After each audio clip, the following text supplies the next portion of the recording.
আঘাত এনেছিল নরাদম পশুরা। জোরে বলেন ঠিক না বেঠিক?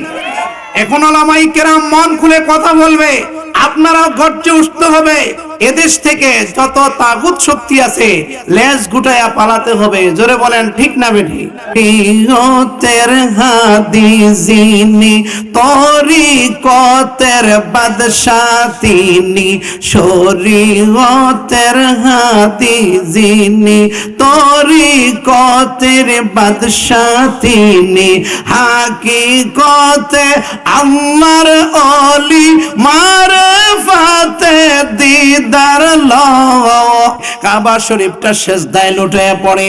আমার মনের প্রশ্ন হলো, হায় হায়, খানে কাবা এই পাথরের ঘরটা এভাবে হালাদুলা করে কেন? এমনটা কেন হলো? এবার আমি চিন্তায় যখন পড়ে গেলাম, মনের মধ্যে নিজেকে নিজে প্রশ্ন করতে লাগলাম, আমি কি ঘুমের ঘরে নাকি আমি কল্পনার জগতে? আমি কে দেখতেছি কাবা শরীফ কেন হালাদুলা করে? খানে কাবা থেকে আওয়াজ হয়ে গেল আব্দুল মুত্তালিব। চিন্তার কোনো কারণ নয়, তবে আশ্চর্য কোনো ব্যাপার না। এ আব্দুল মুত্তালিব, আমি হলাম খানে কাবা, আমি বাইতুল্লাহকে আমার আল্লাহ এত বেশি সম্মান দিয়েছে, বাইতুল্লাহ বানিয়েছে। যেই রসুলের উসিলায় আমাকে বাইতুল্লাহ বানালো, যেই রসুলের উসিলায় মক্কা শহর, এই বাক্কা শহরকে মক্কা নগর বানানো হবে, যে রসুলের উসিলায় আমি খানে কাবার দাম বেড়ে গেল, ওই রসুল দুনিয়ার জমিনে তাশরীফ আনতেছে। এজন্য আমি আমার কাবা, আমার নবী মুহাম্মদুর রাসূলুল্লাহকে সম্মান জানাচ্ছি। জোরে সোরে বলো না সুবহানাল্লাহ। আলহামদুলিল্লাহ, আলহামদুলিল্লাহ নাহমাদুহু ওয়া নাস্তাঈনুহু ওয়া নাস্তাগফিরুহু ওয়া নু'মিনু বিহি ওয়া নাতাওয়াক্কালু আলাইহি ওয়া নাশকুরুহু ওয়া লা নাকফুরুহু ওয়া নাউযু বিল্লাহি মিন শুরুরি আনফুসিনা ওয়া মিন সাইয়্যাতি আমালিনা। من يهده الله فلا مضل له ومن يضلله فلا هادي له ونشهد أن سيدنا سندنا أولانا ومولانا محمد أرسله بالحق بشيرا ونذيرا وداعيا إلى الله بإذنه وسراجا منيرا فقد قال الله تعالى في كلامه المجيد ওফুরকানিহিল হামিদ। পড়ুন সবে জবান খুলে পড়ি, আউযু বিল্লাহি মিনাশ শাইতানির বিসমিল্লাহির রাহমানির রাহিম। ইয়া আইয়ুহাল্লাযীনা আমানু তাকুল্লাহা ওয়া কুনু মা'আস সাদিকিন। ও মাইনে মুমিন সোয়ে মুমিন মিশাওয়াদ, মাইনে মুমিন সোয়ে মুমিন মিশাওয়াদ, মাইনে কাফের সোয়ে কাফের মিশাওয়াদ। এক জমানা সোহবতে বা আউলিয়া, এক জমানা সোহবতে বা আউলিয়া, ও বেহতর আসদ সালে তত বেরিয়া। قال النبي صلى الله عليه وسلم من تشبه بقوم فهو منهم. قال الله تعالى إن الله وملائكته يصلون على النبي يا أيها الذين آمنوا صلوا عليه وسلموا تسليما. الله سيدنا مولانا أدوى علي سيدنا.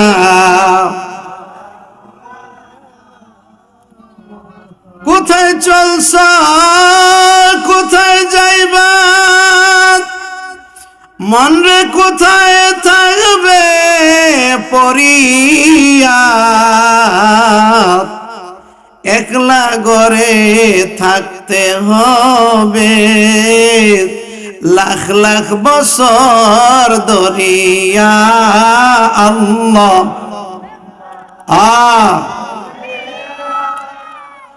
সাইয়্যিদিনা মাওলানা আদওয়ালা আলী সাইয়্যিদিনা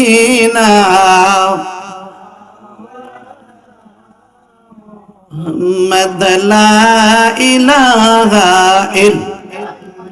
জোড়ে লা ইলাহা বলো লা ইলাহা লা ইলাহা ইল্লাল্লাহু মুহাম্মাদুর রাসূলুল্লাহ সাল্লাল্লাহু আলাইহি ওয়াসাল্লাম। আল্লাহ কালবে জবাব দেন জবান খুলো বাবা, হয় নাই তো জোরে, আরো জোরে বলতে হবে আল্লাহ আল্লাহ আল্লাহ আল্লাহ আল্লাহ আল্লাহ আল্লাহ আল্লাহ আল্লাহ আল্লাহ আল্লাহ আল্লাহ নবীর দিদার চাও কদরি আতরি গায়ে ডুইবা যাও আল্লাহ নবীর দিদার চাও কোরআন সুন্নাহ জীবন ঘরে নাও আল্লাহ আল্লাহ আল্লাহ আল্লাহ মুর্শিদ আমার আড়াই বাড়ি বাসাইলো মারিফতের নাও আল্লাহ আল্লাহ আল্লাহ আল্লাহ আল্লাহ নবীর দিদার চাও কোরআন সুন্নাহ জীবন ঘরে নাও মাশাআল্লাহ আল্লাহ আল্লাহ আল্লাহ আল্লাহ শরীয়তের হাদি যিনি তরিকতের বাদশাহ তিনি শরীয়তের হাদি যিনি তরিকতের বাদশাহ তিনি হাকিকতে আল্লাহর ওলি মারফতে দিদার লও আল্লাহ আল্লাহ আল্লাহ আল্লাহ আল্লাহ আল্লাহ আল্লাহ আল্লাহ আল্লাহ আল্লাহ মাশাআল্লাহ আল্লাহ আল্লাহ আল্লাহ আল্লাহ আল্লাহ লা ইলাহা ইল্লাল্লাহু মুহাম্মাদুর রাসূলুল্লাহ সাল্লাল্লাহু আলাইহি ওয়াসাল্লাম। আড়াইবাড়ি দরবার শরীফ এর পীর সাহেব হুজুর কেবলার আগমনে আজকের এই নুরানি ইমানি মাহফিলে সম্মানিত সভাপতি সকলার পরিচিত ব্যক্তিত্ব ইঞ্জিনিয়ার শামীম সরকার বিজ্ঞ সাহেব, আজকের মাহফিলে যিনি মধ্যমণি আড়াইবাড়ি পীর সাহেব কেবলা এবং অন্যান্য উলামায়ে কেরাম উপস্থিত আছেন, এলাকার গণ্যমান্য ব্যক্তিবর্গ, পর্দার আড়ালের মা ও বোনেরা, যুবক ভাইরা, সকলকে আমি ধন্যবাদ জানাচ্ছি আজকের এই মাহফিলকে সুন্দর শুভ মণ্ডিত করার জন্য। জবান খুলে বলেন মারহাবা। বন্ধুরা আমার, জবান খুলে কথা বলতেই হবে। যতক্ষণ আপনারা জবান ছাড়বেন না ততক্ষণ আলোচনা সুন্দর হবে না। এজন্য আপনারা জবান খুলে কথা বলতে পারবেন কি পারবেন না? কি জবান আল্লাহ দিয়েছেন? জবান দিয়েছেন কে? একটু উচ্চ আওয়াজে বলেন, জবানের মালিক কে? আসমানের মালিক কে? জমিনের মালিক কে? আইন চলবে কার? কার আইন চলবে? একমাত্র আমার আল্লাহ পাকের হুকুম মেনে নিতে হবে, জিকির আল্লাহর করতে হবে, হুকুমও মানতে হবে। বন্ধুরে আমার আখিরি নবী, দয়াল নবী, নবী পাকের উম্মত বলে রাসূলের আদর্শ মেনে নিতে হবে। রাসূলের আদর্শ বিহীন তুমি মুসলমানের কোনো পরিচয় মিলবে না। এজন্য আমরা রাসূল চাই কি চাই না? আমার নবী পাককে চিনে নাও। আমার দয়াল নবীজির প্রথম জিন্দেগিটা 40টি বছর ছিল, নবুয়তের প্রমাণ। জোরে বলে না সুবহানাল্লাহ। আমার নবীজি দুনিয়ার জমিনে তাশরিফ আনবেন। কত বড় আশ্চর্য ব্যাপার, অতীতে অনেক ঘটনা ঘটে গেল, রাসূল আগমন করবেনটা এমনটা আমার আল্লাহ পাক পূর্বেই বহু বহু কারামত আমার নবী পাকের মুজিজা প্রকাশ করতে লাগলেন। জোরে বলেন সুবহানাল্লাহ। প্রিয় বন্ধুরা, আমার নবী পাক দুনিয়ার জমিনে তাশরিফ আনবে। মা আমেনা বলেন, আমি পেটের কোনো অন্য কোনো অবস্থানে অনুভব করি না, তবে আমার পেটে যে সন্তান রয়েছে এটা আমি বিভিন্ন কারণে আমি পাই। যেমনটা হলো, আমি গর্ভবতী নারী, 11ই রবিউল আউয়াল যখন হয়ে গেল, আমি সন্ধ্যার সময় আমি আমার হুজরা থেকে বের হলাম, জমজম থেকে পানি আনার জন্য জমজমের দিকে যাচ্ছিলাম। নজর পড়ে গেল আমার পাহাড়ের দিকে। আমি দেখতে পেলাম পাহাড় থেকে নেচে নেচে একটা বাঘ জমিনের দিকে বাঘটা আসতে শুরু করেছে। আমি মনে মনে ভাবলাম এই বাঘ হয়তো আমাকে খেয়ে ফেলবে, কিন্তু আমি দেখতে পেলাম আরেকটা পাহাড়ের দিকে তাকালাম, জবলে আবু কুরাইশ পাহাড়ের দিকে তাকায় দেখি একটা হরিণ নাচতে নাচতে আমার নবী পাক, আমার দয়াল নবীদের শান বলছি বন্ধু, একটু গভীর মনোযোগ হতে হবে। বাঘ এসেছে। আমেনা বলেন, এই বাঘ দেখে ভয় পেতে লাগলাম, কিন্তু একটা হরিণ দৌড়ে চলে আসলো। হরিণটি বাঘের সামনে এসে দাঁড়িয়ে গেল।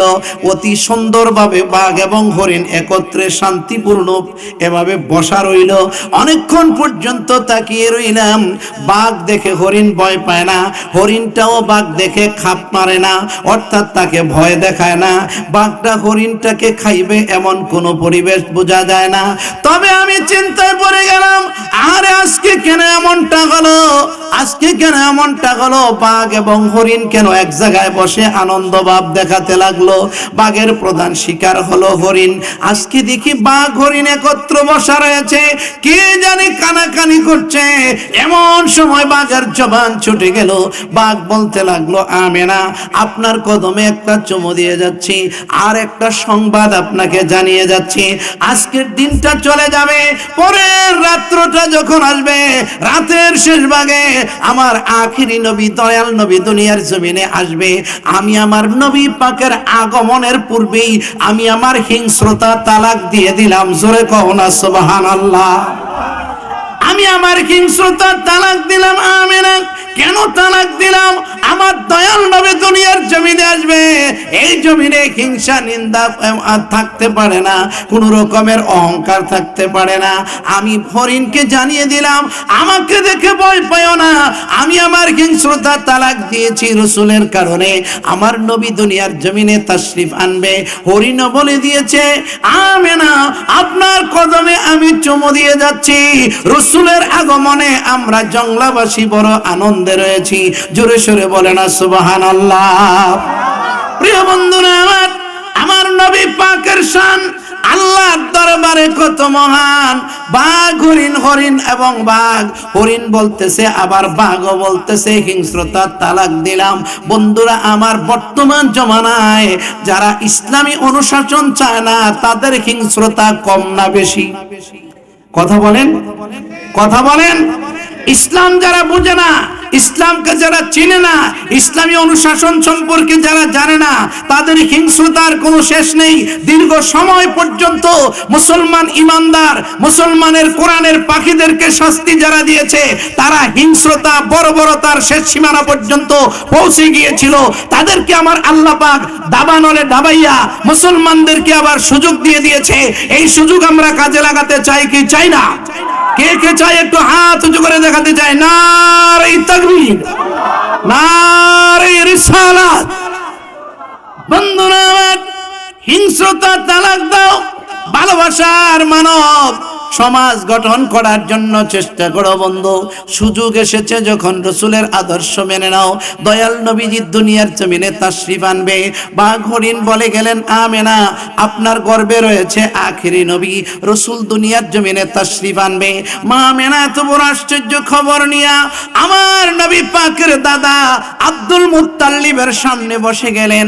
মা আমেনা ডেকে বললেন, শ্বশুর আব্বা, আশ্চর্য ঘটনা দেখে আসলাম। শ্বশুর আব্বা আব্দুল মুত্তালিব মুত্তালিব বলতেছে, আমেনা আমার কাছেও সংবাদ রয়েছে, আমিও তো গিয়েছিলাম খানায় কাবার পাশ দিয়ে যাচ্ছিলাম, আমি আমার ওটগুলি আনার জন্য যাচ্ছিলাম, আমি দেখতে পেলাম, নজর করলাম খানায় কাবা শরীফটা আমার বাড়ির দিকে হালে আর দুলে, কাবা শরীফটা সেজদায় লুটে পড়ে। আমার মনের প্রশ্ন হলো, খানায় কাবা এই পাথরের ঘরটা এভাবে হালা দুলা করে কেন, এমনটা কেন হলো? এবার আমি চিন্তায় যখন পড়ে গেলাম, মনের মধ্যে নিজেকে নিজে প্রশ্ন করতে লাগলাম, আমি কি ঘুমের ঘরে নাকি আমি কল্পনার জগতে? আমি কে দেখতেছি কাবা শরীফ কেন হালাদুলা করে? খানায় কাবা থেকে আওয়াজ হয়ে গেল আব্দুল মুত্তালিব। চিন্তার কোনো কারণ নয়, তবে আশ্চর্য কোনো ব্যাপার না। এ আব্দুল মুত্তালিব, আমি হলাম খানায় কাবা, আমি বাইতুল্লাহকে আমার আল্লাহ এত বেশি সম্মান দিয়েছে, বাইতুল্লাহ বানিয়েছে।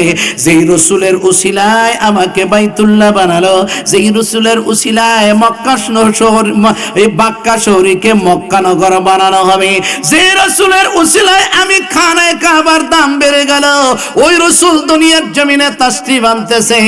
এজন্য আমি আমার কাবা, আমার নবী মুহাম্মদুর রাসূলুল্লাহকে সম্মান জানাচ্ছি। জোরে সোরে বলো না সুবহানাল্লাহ।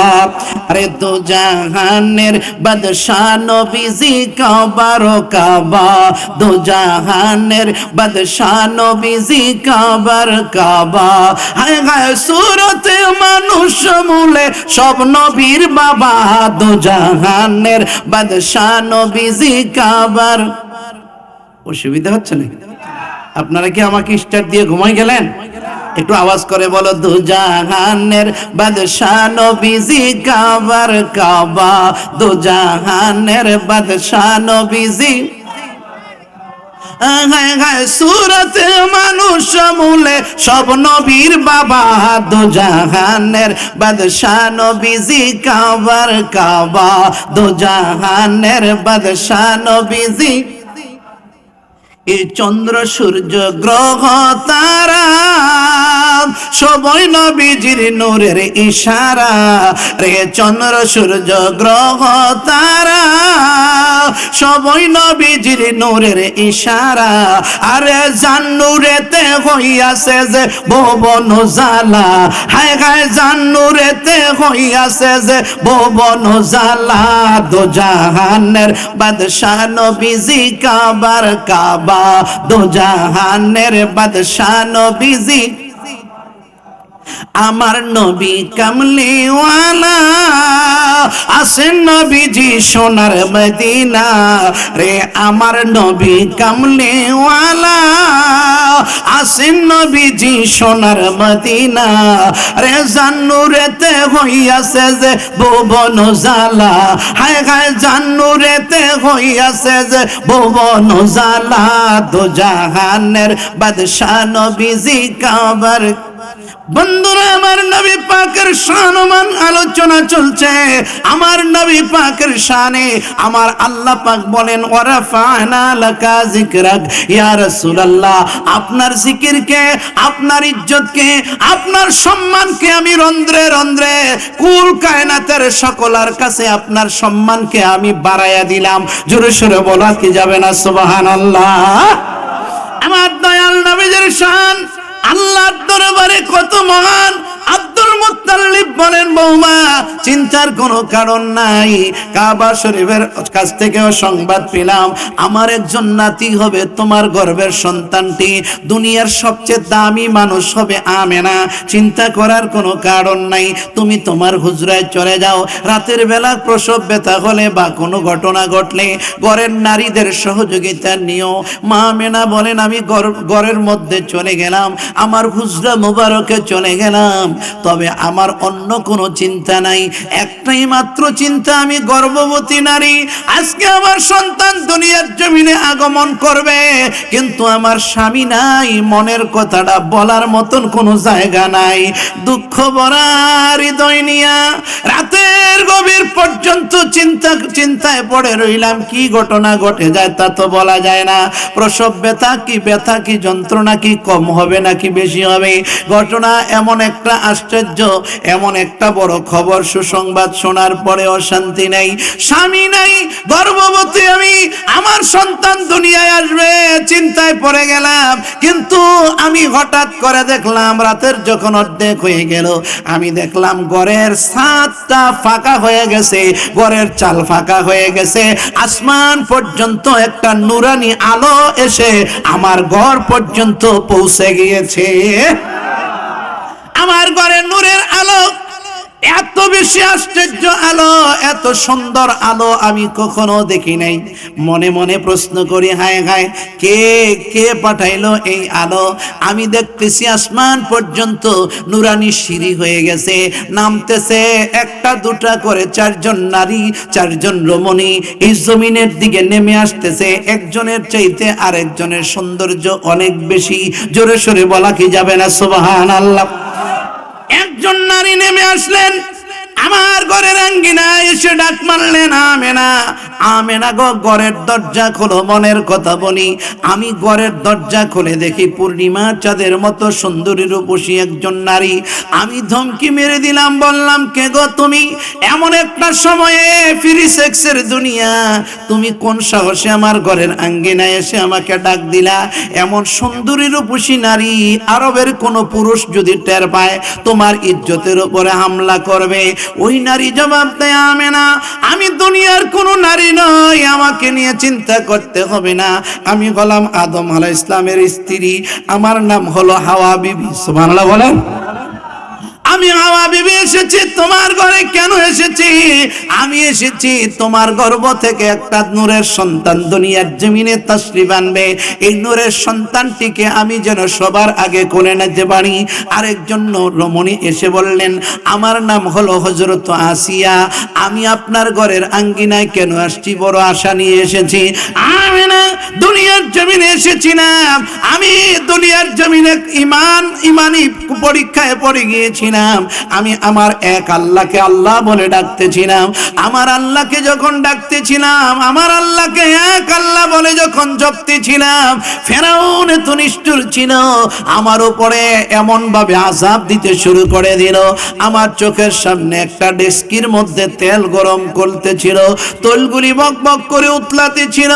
আমার চোখের সামনে এমন ভাবে তেলের ডেক্সি গরম করতেছে, উৎপাত করতেছে। আমার ডান হাতে পেরাক মেরে দিল, বাম হাতের মধ্যেও পেরাক মেরে দিল, দুই পায়ের মধ্যে পেরাক মেরে দিল। আমার জিহ্বাটার মধ্যে সুই সুতা লাগাইয়া উপরের দিকে টেনে বাঁধলো।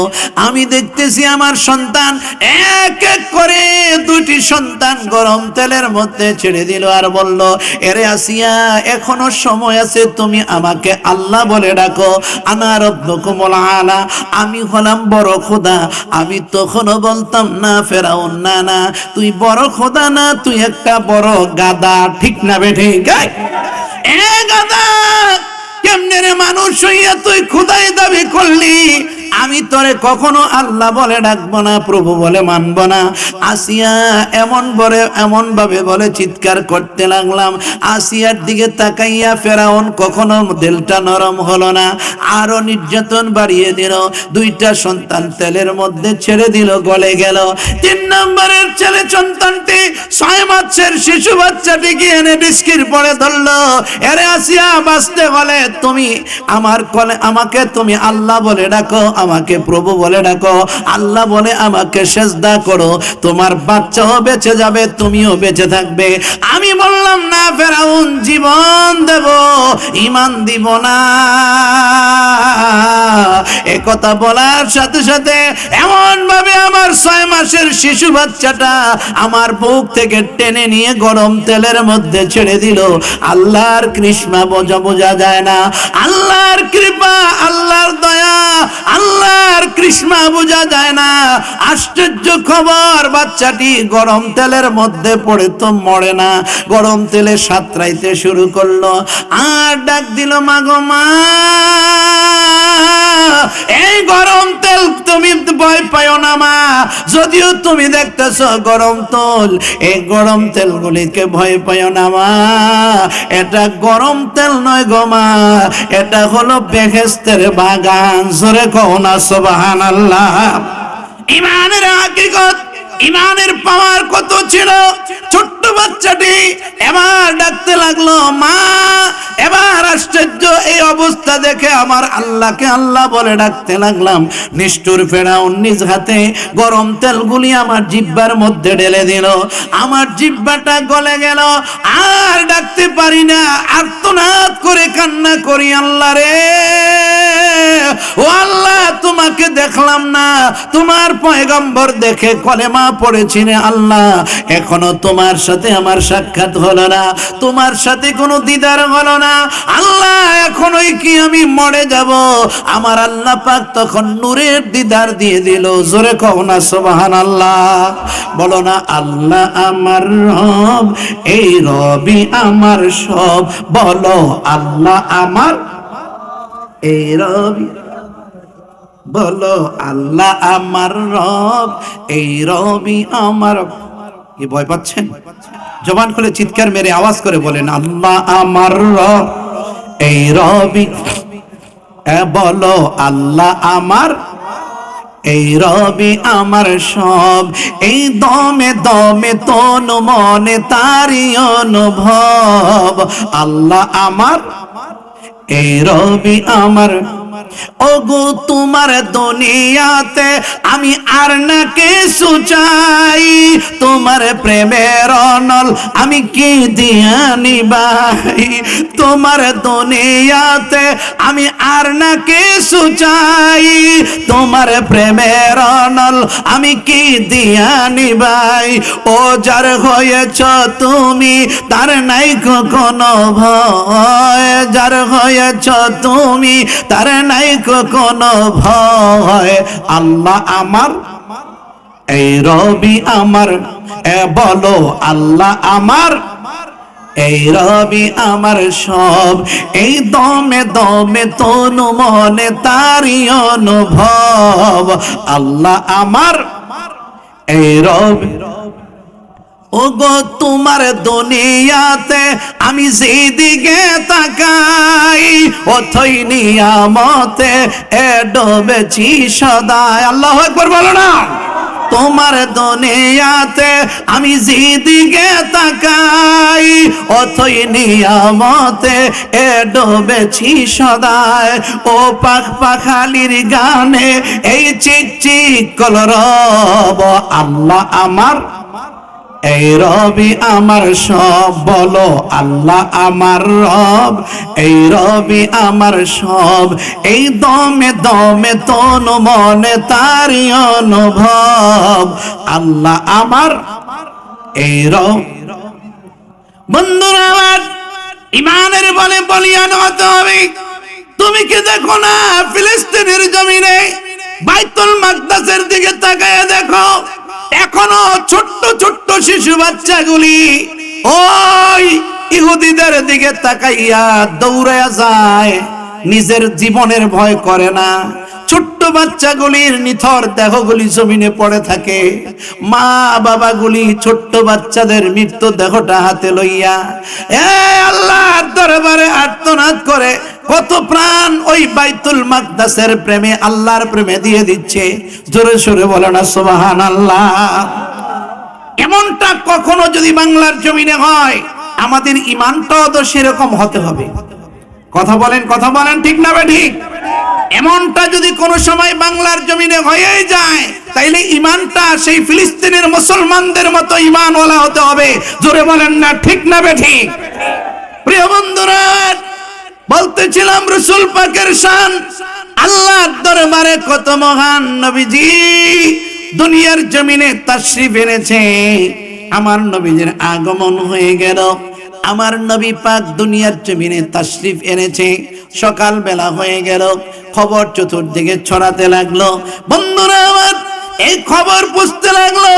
রাসূল দুনিয়ার জমিনে আসার সাথে সাথে আমার নবী পাকের আগমনের খবরগুলি চতুর্দিকে ছড়াচ্ছে। নবীজির একজন ফুফু আম্মার নাম ছিল হযরত সুফিয়া, উনি তো পাগল পাড়া হয়ে গেল, বাইপুত হয়েছে শুনিয়া অতি জলদি করে একটা ঠিলা পানি নিলেন, একটা মশাল আগুন লইলেন। আউস করে আগুন পানির প্রয়োজন হবে মনে করে আগুন পানিটা নিয়ে মা আমেনার হুজরার দিকে আসতেছে। আর ঘরের দরজার পরে যখন কাছাকাছি যখন এসে গেলেন, কে জানি আগুন পানিটা ধাক্কা মেরে হযরত সুফিয়ার হাত থেকে ফেলে দিল।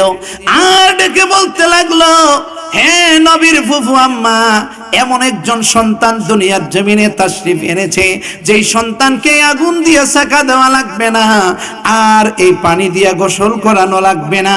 আমার নবীজিকে আমার আল্লাহ হাউজে কাউসারের পানি দিয়া গোসল করাইয়া, জান্নাতি পোশাক পরাইয়া রাসূলকে দুনিয়ার জমিনে আল্লাহ পাঠিয়ে দিয়েছে। আরো জোরে বলো না সুবহানাল্লাহ। বন্ধুরা আমার, দুনিয়ার সব পুরুষের পুরুষাঙ্গ লজ্জাস্থান কেউ না দেখলেও তো আজাইম্মা বেড়ায় দেখে। কি কথা বলেন? কি আজাম দেখে না? আজাম তো চামড়াটা কাটার জন্য নজর করে, নাকি অন্ধ হইয়া চক্ষু বন্ধ করে কাটলে থাকবো নি, গোড়া কাটতে লাইতো না? কি অসুবিধা হইতেছে নাকি? বন্ধুরা আমার নবী পাক দুনিয়ার জমিনে তাশরিফ এনেছে। আমার নবী পাকের লজ্জা মোবারকটা, লজ্জাস্থানটা দুনিয়ার কেউ দেখে নাই, মা আমেনাও দেখে না। জোরে কও না সুবহানাল্লাহ। এই নবীকে আমার মতো তোমার মতো কি বলা যাবে? কি কথা বলেন? মস্ত বড় বেয়াদব রয়েছে এই জমিনে, এমনও কিছু নরাদম রয়েছে, কিছু এলেম কালাম থাকার বলে, এলেমের বলেই বলে দিতে পারে, এমন নরাদম রয়েছে যারা বলে রসুল আমাদের মত। রসুল অবশ্যই আল্লাহর পয়গম্বর, আমাদের মতো নয়, কেননা আমার নবী পাকের মতো কেউ দুনিয়ার জমিনে না। আমার নবীকে আমার আল্লাহ পাক এত মান ও সম্মান দিয়েছে। আমার নবী পাকের শান আল্লাহ পাকের দরবারে কত মহান। রসুলের সাথে কেউ যদি তুলনা করবে, তার ঈমান থাকবে? কি কথা বলো, থাকবে না? না, আমার নবী পাকের লজ্জাস্থান মোবারক দুনিয়ার কেউ দেখে নাই। রাসূলুল্লাহর যখন কোন রকমের হাজত হতো, পায়খানা প্রস্রাবের হাজত হতো, ওই পাশের গাছকে রাসূল যখন ইশারা করতেন, গাছটি তার সমূলে আমার নবী পাকের পাশে এসে তার কাণ্ড পাতা সহ আমার দয়াল নবীকে চতুর্দিকে গ্রাউ দিয়ে দিতেন। আমার নবীজি পর্দার ভিতরে, গাছের আবরুর ভিতরে আমার দয়াল নবীজি প্রস্রাব পায়খানা মোবারক ত্যাগ করতেন। জোরে কও না সুবহানাল্লাহ। ওই নবীর উম্মত হইতে পেরে আমরা খুশি না বেজার? জবান খুলে কথা বলো, খুশি না বেজার? কে কে খুশি একটু হাত উঁচু করে দেখাই। নারে তাকবীর, নারে রিসালাত। বন্ধুরা আমার নবী যে দুনিয়ার জমিনে আগমন করেছে, হযরত সুফিয়া বলেন, আমি জলদি করে ঘরের ভিতরে প্রবেশ করলাম। আমি রসুলের হুজরা মুবারকে, মা আমেনার হুজরা মুবারকে যখন প্রবেশ করলাম, আমি অনেকক্ষণ আমার বাতিজার খেদমতে ছিলাম, কিন্তু ওয়া ওয়া করে কোনো কান্নাকাটি না। আর আমি মনের মধ্যে প্রশ্ন হয়ে গেল, হায় হায়, এই শিশু বাচ্চাটা এতদিন পরে আব্দুল্লাহর বেটা মোহাম্মদ নামে আমার ভাইয়ের বউর ঘরে বাচ্চা হলো, এই বাচ্চাটা কেন কান্না করে না? আমি চিন্তায় পড়ে গেলাম। নজর করে দেখতেছি ঠোঁট মুবারক থরথর করে কাঁপতেছে, আর চোখের পানিগুলি টলমল করছে। আমার নজর পড়লো ঠোঁট কাঁপতেছে, চোখের পানি লড়াচড়া করে। আমি চিন্তায় পড়লাম, ঠোঁট কেন কাঁপতেছে? আমি আমার কানটা নিয়ে শিশু নবীর মুখ মুবারকের কাছে লাগাইয়ে দিলাম।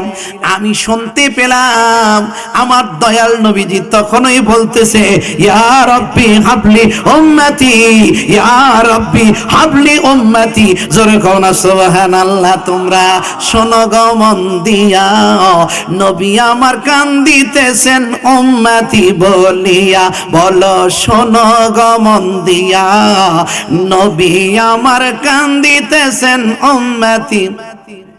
হায় হায় ওয়াসকুরুনি জুব্বা পাইল নবীর পাগল হইয়া রে, 32 দাঁত শহীদ করলো নবীজির লাগিয়া। তোমরা শোনো গো মন দিয়া, আর নবী আমার কান্দিতেছেন উম্মতি বলিয়া। হায় হায় শোনো গো মন দিয়া, নবী আমার কান্দিতেছেন উম্মতি বলিয়া। আরে জন্মের পরে কাঁদলো নবী উম্মতি বলিয়া, এখন রওজা পাকে কান্দে নবী উম্মতি বলিয়া। আল্লাহ আল্লাহ আল্লাহ। আরে শোনো গো মন দিয়া, নবী আমার কান্দিতেছেন উম্মতি বলিয়া। হায় হায় শোনো গো মন, আহা নবী আমার কান্দিতেছেন উম্মতি। বন্ধুরা আমার, আমার নবী পাক দয়াল নবীজির শান বলছিলাম, গন্তে গন্তে সোমবার দিন গিয়ে বুধবার দিন পর্যন্ত হয়ে গেল। ওই কুরাইশ বংশের একটা মর্যাদা ছিল, শানমান ছিল। কুরাইশ বংশ সেরা বংশ, উচ্চ তাহার শান, তারই মাঝে সেরা আবার হাসিমি খানদান। সুবহানাল্লাহ। কুরাইশ বংশের মর্তবা মর্যাদা হলো, কুরাইশদের কোনো বাচ্চা বলে কুরাইশ বংশের মারা গর্ভধারণী মা বাচ্চাকে লালন পালন করে না, কারণ মক্কা নগরীতে বিভিন্ন দেশের মানুষ আসা যাওয়া করে। এখান থেকে শুরু থেকেই যদি এখানে থাকে তাইলে বাচ্চাটা ভাষাগতভাবে ত্রুটি বিচ্যুতি হবে। এক এক দেশের মানুষের এক এক ভাষা, এক এক মানুষের এক এক চলা। আর কুরাইশ বংশের সম্মান হলো তাদের বাচ্চাগুলি যদি তায়েফের জমিনে দেওয়া হয়, তায়েফের দাত্রীরা যখন লালন পালন করবে, তায়েফের মধ্যে আরবি ভাষা বড় শুদ্ধ ভাষা, সুন্দর ভাষা, ওই ভাষাটাও শিখবে, কথাটাও শিখবে, আর কুরাইশ বংশের মর্যাদাও রক্ষা হবে। এই জন্য কুরাইশের মহিলারা তাদের বাচ্চাগুলি নিয়ে প্রত্যেক বুধবার দিন ঘরের সামনে একটা নিশান উড়াইয়া দেয়। যেই ঘরে নবজাতক বাচ্চা রয়েছে নিশান উড়াইয়া দেওয়া হয়। ওই নিশান দেখিয়া তায়েফের নারীরা ওই শিশু বাচ্চাদেরকে নিয়ে যায়। তাদের স্বার্থ হলো এই বাচ্চা লালন পালন করিয়া কিছু হাদিয়া টোকা উপটোকন পায়, কিছু মজুরি পায়, বড় মায়না পায়। এজন্য বাচ্চাদেরকে নিয়ে লালন পালন করে। এমন ভাবে ওই দিন সময়, ওই দিন তারিখ মতো আমার নবী পাকের যেদিন হালিমা আমার নবী পাককে নিতে আসলো, হালিমা বাড়ি থেকে রওনা দিল। হালিমার সাথী বান্ধবীরা অতি জলদি করে মক্কা নগরীতে চলে আসলো। তারা আইসা মন মতন শিশু বাচ্চাদেরকে তালাশ করে নিয়ে গেল। আমেনা আসতে বড় বিলম্ব হয়ে গেল, কেননা আমেনা নিজের শরীরটাও দুর্বল, তার স্বামীও দুর্বল, গাদাটাও একেবারে দুর্বল। দুর্বল গাদা নিয়ে আসতে দেরি হয়ে গেল, দুপুরের পর হয়ে গেল। হযরত হালিমা বলেন, আমি যাইতে যাইতে আমেনা নামক নারী ওই বিডির ঘরের দরজার পড়ে যাইয়া দেখি নিশান রয়েছে। তবে আমি জিজ্ঞাসা করলাম, কে গো, আপনার শিশু বাচ্চাটা একটু আমাকে দেখান। মা আমেনা কান্না করলেন। সারাটা দিন কেউ কোনো রকমের জিজ্ঞাসাও করলো না, আমার বাচ্চাটা নিতে কোনো নারী চাইল না। তুমিও তো কথা শুনলে নাও নিতে পারো, তা তো বলা যায় না। আমেনা বলতেছে, জানো না এই বাচ্চার বাবা নাই, গর্ভে থাকতেই তার বাবা মারা গেছে। আমি তাকে গর্ভধারণ করেছি, তার বাবা দুনিয়ার জমিনে নাই গো। এই কথা শোনার পরে কোনো নারী আমার বাচ্চাটাকে কোলে নয় না, তুমি কি আমার বাচ্চাটাকে কোলে লইবা? হযরত হালিমা বললেন, আমেনা তোমার এই শিশুটা আমার একটু কোলে দাও। মা আমেনার কাছ থেকে নিয়া হালিমা যখন কোলে লইলেন, হালিমার শরীরটা একটু মাত্র জাকানি দিয়া শিহরিয়া উঠল। হালিমার শরীরটা সতেজ এবং সুস্থ হয়ে গেল। মা হালিমা বলেন, এমন একটা বরকত পেয়ে গেলাম শুরুতেই, এই বাচ্চা না নিয়ে আমি ফিরবো না। সুবহানাল্লাহ না, এই বাচ্চাটা নিতে হবে, এই বাচ্চা না নিয়ে ফিরবো না। হালিমার স্বামী বলতেছে, হালিমারে সন্ধ্যা হয়ে গেছে, আজকে বাচ্চা নিয়ে যাওয়া সম্ভব না, বাচ্চা নিব না, অন্য আরেক সপ্তাহ পরে আসবো। মা হালিমা বললেন, হবে না, যেই বরকতপূর্ণ বাচ্চা আমি কোলে নিয়েছি তাকে নিয়ে যাব। হযরত হালিমা এভাবে কোলে নিয়ে রাখলেন। তবে হালিমা বলতেছে, আমেনারে তুমি অনুমতি দিলে তোমার বাচ্চাটাকে আমি দুধ পান করাতে পারি। মা আমেনা অনুমতি দিলেন।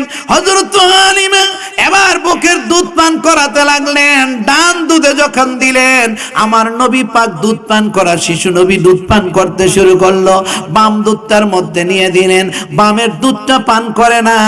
আমার নবী পাক ওই দিন ওই ইনসাফ করেছে, মনে হয় রাসূল জানে আমি যেই মেয়ের দুধ পান করতেছি এই মেয়ে লোকের আরেকটা বাচ্চা আছে। আমার নবী কামলিওয়ালা এমন ভাবে হালিমা যতদিন লালন পালন করলো, শুধু ডান বুকের দুধটা পান করলো, বামেরটা পান করলো না। এতে করে বোঝা যায় আমার দয়াল নবীজি ইনসাফ করেছে। তখন থেকে আমার দয়াল নবীজি ইনসাফ ভিত্তিক দুনিয়া চালাইছে।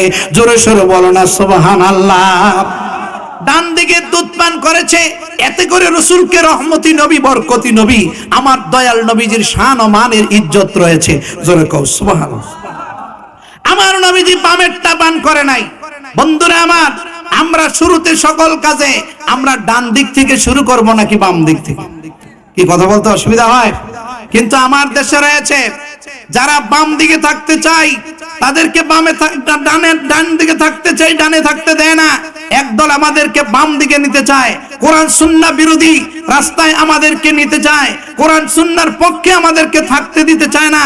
এদেশের জনগণদেরকে ওই কোন রকমের হিন্দু, বৌদ্ধ, ইহুদি, খ্রিস্টানি বানানো যায় এমন একটা চক্রান্ত বাংলার জমিনে চলছে।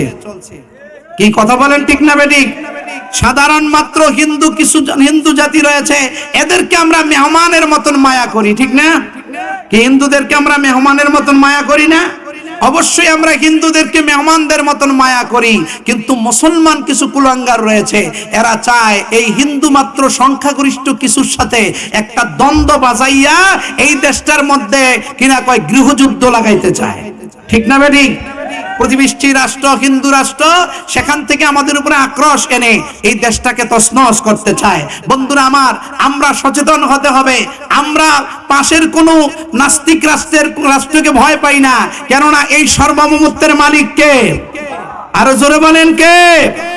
এদেশের দিকে কোন নাস্তিক যদি উল্টা দিকে যদি আঙ্গুল ইশারা করে, আমরা তাদের আঙ্গুলকে ভেঙে দিব, ঠিক না বেঠিক? জবান খুলে বলেন, ঠিক না বেঠিক? নারে তাকবীর। প্রিয় বন্ধুরা আমার, সবসময় ডান দিকে থাকার চেষ্টা করো, কোরআনের পথে থাকো, রাসূলুল্লাহর পথে থাকো। সাইয়্যিদিনা আকা ও মাওলা নবীজি হযরত হালিমা বলেন, এই শিশু নবীকে কোলে লইয়া এবার সন্ধ্যা প্রায় হয়ে গেছে, বান্ধবীরা সবাই চলে গিয়েছে, এই বরকতপূর্ণ বাচ্চা নিয়ে গাদায় চললাম।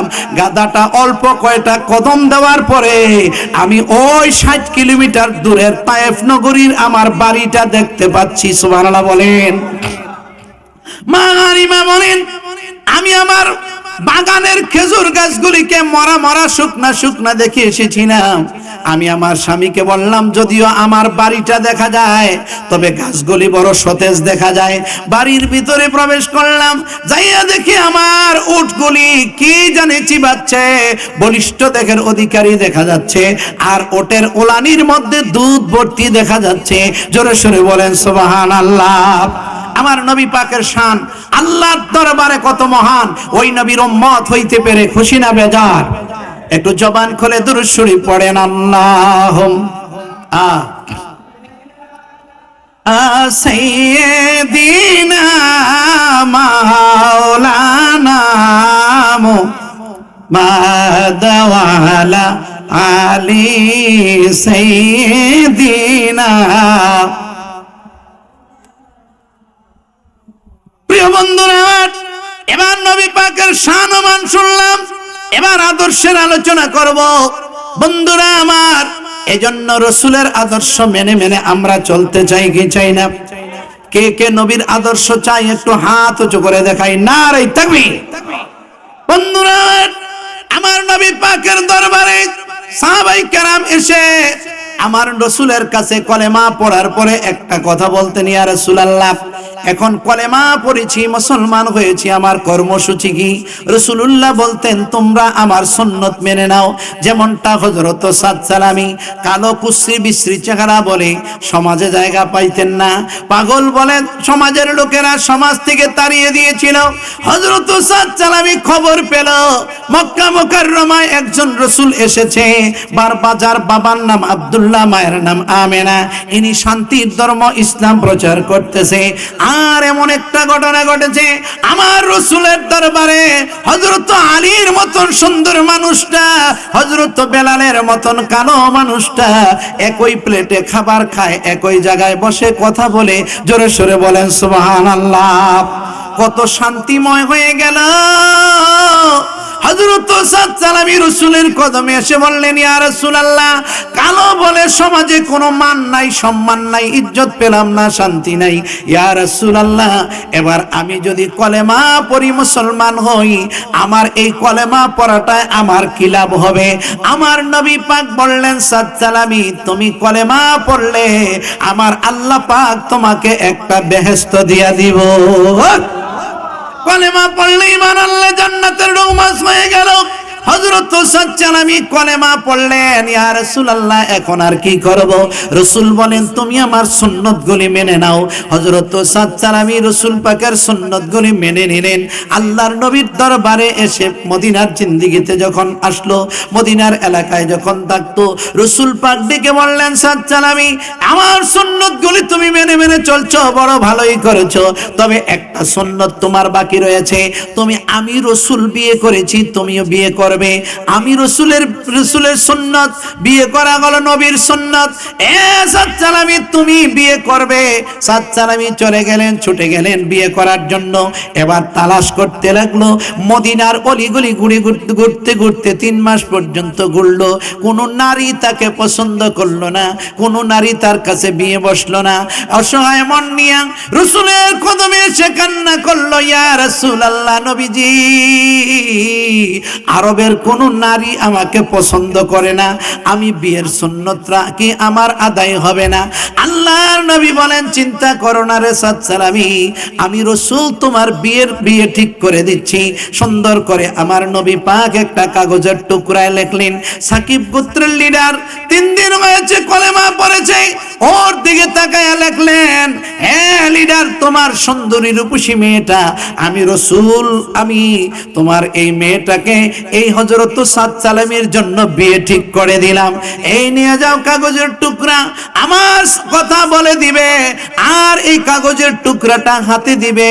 সাদ সালামী বোনের আনন্দ নিয়া কাগজের টুকরাটা বড় যত্ন করে নিয়া এবার সুন্দরীর বাবার সাথে সালাম বিনিময় করলেন। এরপরে কাগজের টুকরাটা দিলেন। রাসূল পাকের লেখা কাগজটা পড়তে পড়তে এবার এক পর্যায়ে লিডার একবার নিচে লেফটে পড়ে গেলেন, বসে পড়লেন, আবার দাঁড়িয়ে গেলেন, আর বলতে লাগলেন, মেনে নিতে পারলাম না, আমার সুন্দরী মেয়েটা তোমার কাছে বিয়ে ঠিক করেছে রাসূল, এটা আমি মেনে নিতে পারলাম না। এই বলে এক পর্যায়ে গলা ধাক্কা মেরে সাদ সালামীকে বের করে দিলেন। আল্লাহর নবীর সাহাবা সাদ সালামী এবার লজ্জিত হইয়া কান্না করতে করতে রাসূলের দিকে রওনা করেছে। কিন্তু ঘরের ভিতর থেকে মেয়েটা, সুন্দরী রূপসী মেয়েটা, এই ঘটনাটা ঘরের থেকে ফুঁকি দিয়ে দেখেছে এবং রাসূলের দরবার থেকে মেহমান এসেছে বলে মনোযোগ দিয়ে কথাবার্তাগুলি শুনেছে। ডাক দিয়া বললেন, বাবা, নবীর দরবারের মেহমানটাকে তুমি এভাবে ছেড়ে দিলা, আপ্যায়ন করলা না, কিছু বললাও না, তাকে তুমি কিভাবে যেন তাড়াইয়া দিলা। এবার সুন্দরীর বাবা বলতেছে, এরে মা, তোমার কথাই রাসূলুল্লাহ কাগজের টুকরার মধ্যে লিখে দিয়েছে, তোমার বিয়ে ঠিক করেছে এই কালো পুরুষটার জন্য, আমি তো মেনে নিতে পারলাম না। সুন্দরী মেয়েটা জবাব দেয়, বাবা গো, তুমি আমার নবীর ফয়সালা মেনে নিতে পারো নাই। ও বাবা, তোমার জন্য জাহান্নাম ওয়াজিব হয়ে গেছে, তুমি তো জাহান্নামী হয়ে যাবে। এ বাবা, জলদি করে রাসূলের কদমে চলে যাও আর আমার খবরটা নবীর দরবারে জানাইয়া দাও, আমি আমার সুন্দর জীবন যৌবনটা আমার নবীজির ফয়সালা মতো আমি হযরত সাদ সালামীর সাথে বিয়ে বসতে রাজি হয়ে গেলাম। বন্ধুরা, আমাদের ঈমান কত দুর্বল, আর 3 দিনের ঈমানের পাওয়ার কত ছিল, কত মজবুতি ছিল, কত পাওয়ারফুল ছিল। হযরত সাদ সালামী কান্না করতেছে, এখনো রাসূলুল্লাহর দরবারে সে কথাটা বলা হয় নাই। এবার সুন্দরীর বাবা দৌড়ে গেলেন, আমার নবীকে যাইয়া সালাম দিলেন, আসসালাতু আসসালামু আলাইকা ইয়া রাসূলুল্লাহ, আসসালাতু আসসালামু আলাইকা ইয়া হাবিবাল্লাহ। বন্ধুরা, আমরা আপনারা নবীকে সালাম দিতে চাই কি চাই না? একটু জবান খুলে সালাতু সালাম পড়েন, আসসালাতু আসসালাম। ঘুমাই গেছেন, জবান খুলে বলেন, আসসালাতু আসসালামু আলাইকা ইয়া রাসূলুল্লাহ, আসসালাতু আসসালামু আলাইকা ইয়া, আসসালাতু আসসালামু আলাইকা ইয়া শাফিআল মুজনাবিন, আসসালাতু আসসালামু আলাইকা ইয়া রাহমাতাল লিল। বন্ধুরা আমার, হযরত সাদ সালামী পাশে দাঁড়িয়ে রয়েছে। সুন্দরীর বাবাই কয়, ইয়া রাসূলুল্লাহ, আমাকে ক্ষমা করে দেন। নবীজি বললেন, ক্ষমা করে দিলাম, তবে জামাই লইয়া বাইর যাও। সুবহানাল্লাহ। জামাই লইয়া কই যাও? যে বেড়া বিয়া করবো ওই সুসংবাদ শুননা খুশি না বেজার? অনেক বেশি খুশি। আমার নবী কয়, সাদ সালামী তুমি থামো, তোমার বিয়ের মহারানাটা আমি ধার্য করে দেই। আল্লাহর নবী বললেন, সাদ সালামী তোমার বিয়ের মহারানা হলো 600 দিরহাম। সাদ সালামী কান্না করে বলেন, ইয়া রাসূলুল্লাহ, আমি তো আপনার কদমেই পড়ে থাকি, আমার কাছে একটা টাকাও নাই। 600 দিরহাম দিব দূরের কথা, আমার পকেট একেবারে শূন্য, একেবারে খালি পকেট। কিভাবে আমি এভাবে মহারানা আমি আদায় করব? আল্লাহর নবী কয়, সাদ সালামী কান্না করো না, আমি তোমার মহারানার টাকাটাও জোগাড় কইরা দিতেছি। যে নবী উম্মতের বিয়ের মহারানার টাকা পর্যন্ত জোগাড় করে দেয়। হযরত সাদ সালামী তুমি থামো, তবে তুমি চলে যাও, আমার চাচা আব্দুর রহমান বিন আউফের কাছে যাবে, সেখানে তোমাকে 200 দিরহাম দিবে। আমার জামাতা হযরত আলীর কাছে যাবে, সে তোমাকে 200 দিরহাম দেবে। আমার জামাতা ওসমান গনির কাছে যাবে, সেও তোমাকে 200 দিরহাম দিবে। হযরত সাদ সালামী মনের অধীর আগ্রহে চলে গেলেন, হযরত আলী কারামুল্লাহকে সালাম দিলেন, বিনিময় করার পরে বললেন, ইয়া আলী, আমার নবীজি পাঠিয়েছে, আমার বিবাহের মহারানার টাকা আপনার কাছে চেয়েছে, আপনি আমাকে মহারানার টাকা 200 দিরহাম দিবেন। হযরত আলী 200 দিরহাম দিয়ে সুন্নত আদায় করলেন, আরো কিছু মোট কইরা বেশি দিলেন। ওসমান গনির কাছে গেলেন, ওসমান গনিও 200 দিরহাম দিয়ে সুন্নত আদায় করলেন, আরো কিছু বেশি দিলেন। আব্দুর রহমান বিন আউফের কাছে গেলেন, 200 দিরহাম পাইলেন, আরো কিছু বেশি দিলেন। 3 2 600 দিরহাম আলাদা করে মহারানার জন্য রেখে দিয়া বাকি টাকাগুলি গণনা করে দেখতেছে, বিভাগের সদাই করার জন্য টাকা হয়ে গেছে। এজন্য এই টাকাগুলি নিয়ে বাজারে প্রবেশ করেছে। এক দোকানে যেয়া ঢুকেছে, বলতেছে, দোকানদার, আমাকে ভালো কসমেটিক দিও, ভালো শাড়ি কাপড় দিও, ভালো ভালো সদাই দিও, কেননা আমার নবীজি আমাকে বড় সুন্দরী রূপসী বিয়ের ব্যবস্থা করে দিয়েছে, আমি সুন্দরী বিয়ে করতে যাব। দোকানদার বড় আগ্রহ নিয়ে সদাইগুলি প্যাকেট করিয়া ব্যাগের ভিতরে প্রবেশ করালেন। এমন সময় বাজারের কোণা থেকে কে জানি ডাক মেরেছে, হে আল্লাহর নবীর সাহাবারা, আর দেরি করা যায় না, জলদি করে চলে আসো, জলদি করে এসে যাও, কেননা আজকের জিহাদের ময়দানে রাসূল নিজেই সেনাপতি। আমার নবী পাককে হেফাজত করার জন্য আল্লাহ দ্বীন কায়েমের যুদ্ধে চলে আসো। সাদ সালামী এই আওয়াজ শোনার পরে দোকানদারকে বলে, দোকানদার, আমি বিয়ের সদাই নিব না, আমার নবীকে যুদ্ধের ময়দানে পাঠাইয়া দিয়া আমি সুন্দরী নিয়ে আনন্দ করতে যাইতে পারি না। আমাকে একটা ঢাল দাও, একটা তরবারি দাও, জলদি করে দাও। রাসূল ময়দানে চলে আসছে। যেই মানুষটা এত বড় আশা আকাঙ্ক্ষা ছিল বিয়ে করবে, আনন্দ করবে, এ লোকটা ওদিকে আনন্দ রেখে দিয়ে ঢাল তরবারি নিয়ে কলেমার পতাকা উড়াইয়া আমার ঘোড়ায় ছাওয়ার হইয়া আমার ময়দানে চলে গিয়েছে। দূর থেকে সাহাবাই কেরাম সহ রাসূল দেখতেছে একটা সুন্দর সুপুরুষ নুরানি চেহারা, এ লোকটা কলেমার পতাকা উড়াইতেছে। সাহাবাই কেরাম কয়, ইয়া রাসূলুল্লাহ, এই কোন সেই মুজাহিদ আমাদের আগে ময়দানে এসে গেল, কে কলেমার পতাকা উড়াইয়া দিল?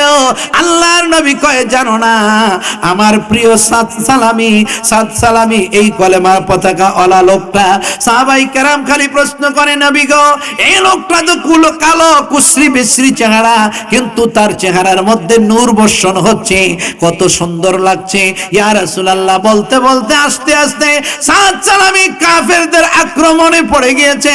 এবার আল্লাহর নবীর কলেমাকে উপরের দিকে তুলে রেখেছে। কাফেরদের আক্রমণে সাদ সালামী শহীদ হয়ে গেছে। আল্লাহর নবী ময়দানে চলে আসছে, দৌড়াইয়া যাইয়া আল্লাহর নবী সাদ সালামীকে জড়াইয়া ধরলেন, কপালে চুমু খাইলেন, হাতে চুমু খাচ্ছেন। সাহাবাই কেরামের একটাই মাত্র প্রশ্ন, ইয়া রাসূলুল্লাহ, এই লোকটা তো কুশ্রী বিশ্রী চেহারা, কালো রঙের ছিল, এই লোকটা এত সুন্দর নুরানি কেমনে হলো? আল্লাহর নবী বললেন, সাদ সালামী এমন একটা একটা কারণ হয়েছে রে। সুন্দরী বিবাহ করতে গিয়েছিল, ওই সুন্দরীর আনন্দ বাদ দিয়া আমি রাসূলের ভালোবাসায় পাগল পারা হইয়া এভাবে ময়দানে এসে জীবন দিয়েছে। এ সাচ্চাল, আমি নবীর প্রেমের, আমি নবীর ইশকের তাজাল্লিতে তার দেহটা নুরানি হয়ে গেছে। জান্নাতের হুর ও গেলমান গুলি তাকে স্বাগতম জানাচ্ছে। জোরে সোরে বলো না সুবহানাল্লাহ। আমরা নবীর সুন্নাত বুঝি না, সাহাবাই কেরাম সুন্নাত বুঝেছে, জীবন দিয়েছে। আল্লাহর নবীর প্রেমে সাহাবাই কেরাম জীবন দিয়েছে। আমরা নবীর প্রেমে জীবন দিতে চাই কি চাই না? আমি ওপরের অন্য দিকে আর যাচ্ছি না। তবে বন্ধু, আজকের এই মাহফিলটা বড় ত্যাগের ব্যাপার। কেননা আমাদের মালুমিয়া ব্যাপারীর মরহুম মালুমিয়া ব্যাপারীর ছেলেটা পাগল পারা হইয়া এলাকার লোকদেরকে নিয়ে, আমাদের ইঞ্জিনিয়ার শামীম সরকার বিজ্ঞ সাহেবকে নিয়ে এই মাহফিলটা চালায়া যাচ্ছে। আপনারা খুশি না বেজার? কথা বলেন, কথা বলেন। কে কে খুশি একটু হাত উঁচু করে দেখাই। নারে তাকবীর, নারে রিসালাত।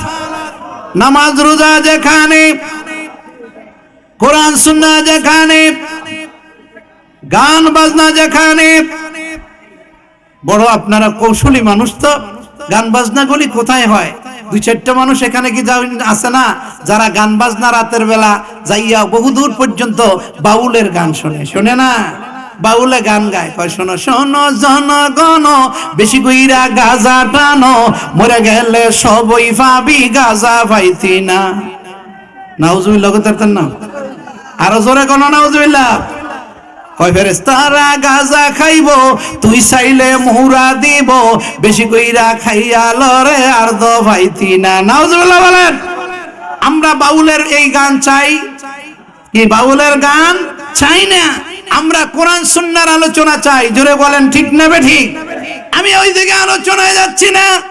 এই মাহফিলটা বহুদিন যাবত হচ্ছে, আমি তো প্রত্যেক বছরে আসতেছি বন্ধু।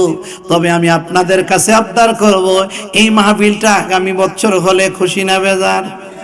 আরো জোরে কোন। এ খুশি যদি হইবে, আর খুশি যদি হয়ে থাকো, মন থেকে যদি বলে থাকো, তাইলে এটার সওয়াবও পাইবা, এটার নিয়ামতও পাইবা। আল্লাহ পাক যেন বুঝার তৌফিক দেয়, বলেন আমিন। বন্ধুরা আমার, এই মাহফিলটা আগামী বছর হবে। আমি আপনাদের কাছে ছোট্ট করে আবদার করব, জীবনে কিছুই পারি নাই, আমার পীর ও মুর্শিদ হযরত গোলাম সাদেক সাইদি আল কাদরি সাহেবের দোয়া এবং দোয়ার বরকতে আমার আল্লাহ পাক আমাকে 58 বার সোনার মক্কা মদিনা নিয়েছে। পীর ও মুর্শিদের দোয়া। আল্লাহর ওলি বলে গেছে শেষবারের মতো যে আমি দোয়া করে গেলাম তিতাসের ভিতরে শিবপুর গ্রামে, আমি একটা চারা রোপণ করে গেলাম। তখন আমি বাংলাদেশ তখন ঘুরি না। আল্লাহর ওলির যেদিন দোয়া শুরু হয়ে গেল, সেদিন থেকে আমি সারা বাংলাদেশে প্রোগ্রাম করি, ইন্ডিয়ার ভিতরেও প্রোগ্রাম করি, সৌদি আরব। 1 মাসের ভিতরে আল্লাহ পাক এভাবে 1 মাস অন্তর অন্তর কিছু সময়, 15 দিন, 7 দিন, 10 দিন, এভাবে আল্লাহ পাক কৌশল করে কবুল করেছে। আমি দোয়া করব রাসূল পাকের কদম মোবারকে আগামী 15 তারিখে যাওয়ার জন্য আবার ফাইনাল করেছি আল্লাহর মেহেরবানিতে। আমি যখন রাসূলের কদমে যাব, আমি আমার নবীর কদমে আপনাদের দিকে তাকায়া বলবো, নবীজি ওই কদম তুলির মাহফিলে আপনার উম্মতেরা যারা হাজির ছিল, তারা আমার সাথে দুরূদ পড়েছে, সালাম দিয়েছে, এদের সালাম কবুল করেন, এদের দরুদ গুলি কবুল করেন। এইভাবে সামনে যাইয়া যদি উম্মতের পক্ষ হইয়া কোনো বান্দা কোনো উম্মত যদি সালাম দেয়, এই সালামের জবাবটা আমার দয়াল নবী জলদি কইরা কবুল করে। জোরে কও না সুবহানাল্লাহ। ও মদিনার মাটি রে, তুই যে বড় খাটি রে, বলো মদিনার মাটি, তুই যে বড় খাটি রে, আমার নবীজির কাম অনেক, আমার নবীজির। মন প্রাণ উজাড় করো, মদিনা মুনাফফারার দিকে একটু খেয়াল করো। বলো মদিনার মাটি, তুই যে বড় খাটি, এ বলো মদিনার আরে তুই যে বড় খাটি রে আমার নবীজির কানে হায় হায় আমার জান্নাতুল বাকির মাঝে আমার মা আয়েশা সিদ্দিকা আছে রে আরে জান্নাতুল বাকির মাঝে আমার মা আয়েশা সিদ্দিকা আছে রে মাঝখানে উসমান গনি আছে আরে জান্নাতুল বাকির মাঝে আমার মা ফাতেমা আছে রে আল্লাহ আল্লাহ জান্নাতুল বাকির মাঝে আমার মা ফাতেমা আছে রে সঙ্গে ইমাম হাসান মারাছে আরে সঙ্গে ইমাম হাসান মার সাথে বলো মদিনার মাটি তুই যে এ বলো মদিনার আরে তুই যে বড় খাটি রে আমার নবীজির রিজাইয়া দেখো মদিনাতে দয়াল নবীর রওজা পাকে যাইয়া দেখো মদিনাতে দয়াল নবীর রওজা পাকে মাতি বলে কান্না শোনা যায় রে আল্লাহ রে মাতি বলে কান্না শোনা যায় রে